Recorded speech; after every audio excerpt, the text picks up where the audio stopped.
This is part 4, New Evidence.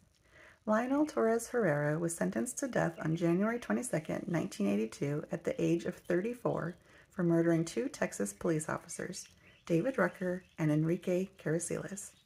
The murders occurred on September 29, 1981 at separate locations along a highway between Brownsville and Los Fresnos. The proof that led to his conviction included two eyewitness identifications, numerous pieces of circumstantial evidence, and Herrera's handwritten letter implied admitting his guilt.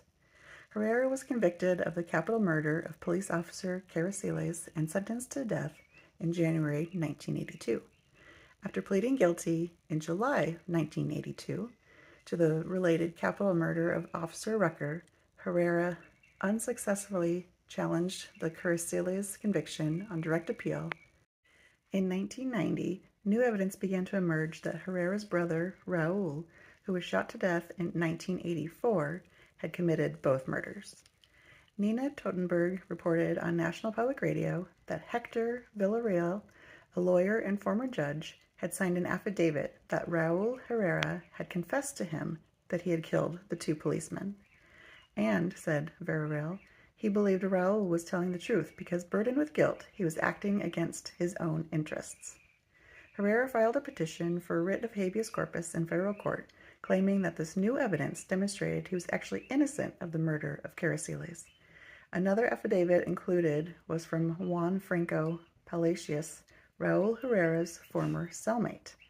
This affidavit also claimed that Raul Herrera, who was murdered in 1984, had told him that he had killed Rucker and Carrizales.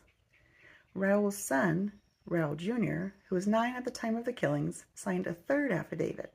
It stated that he had actually witnessed the killings.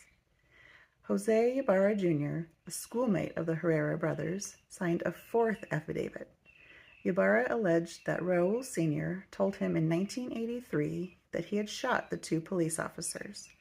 Herrera alleged that law enforcement officials were aware of Ibarra's statement and had withheld it in violation of Brady v. Maryland. Armed with these affidavits, Herrera petitioned for a new trial. Will he get one? We'll look at that more in Part 5. Justice served or justice denied.